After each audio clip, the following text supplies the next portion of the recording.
Hey, how's it going, everybody? Welcome back to 2A News Now, and I really appreciate you taking your time tuning into my video.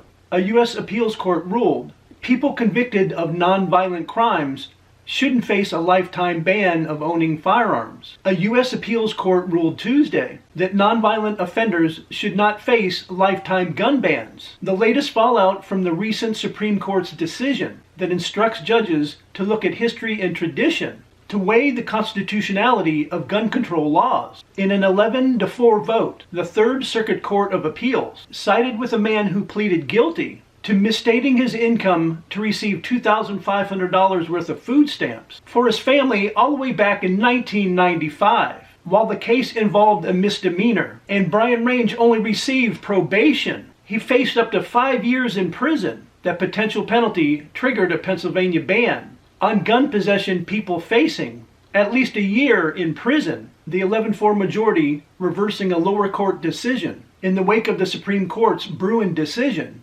looked to gun laws dating to the 18th century for guidance and found none that contemplated lifetime weapon bans. For nonviolent criminals, even rebels who took place in the 1787 tax uprising in Massachusetts, known as Shays' Rebellion, could generally get their weapons back after 3 years. Circuit Judge Thomas Hardiman noted in the footnote to his majority opinion, which called the ruling a narrow one, Mr. Range remains one of the people protected by the Second Amendment, and his eligibility to purchase a rifle and a shotgun is protected by his right to keep and bear arms, Hardiman wrote. Hardiman, who was on the short list for a Supreme Court nomination in 2017, when President Trump instead selected Neil Gorsuch. That's great news to this gentleman who's been waiting almost 30 years to get his Second Amendment rights reinstated for committing a nonviolent misdemeanor. And now what needs to be done in Pennsylvania and other states that have this law as well is get that law overturned as soon as possible.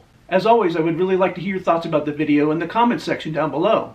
And I appreciate everybody supporting the channel. You guys are always crushing it by liking, sharing, and subscribing and hitting those post notifications. It really does help the channel out, and it does help the channel grow. And we're now getting closer to 60,000 subscribers, and I really do appreciate it. And I invite everybody back to see my next video.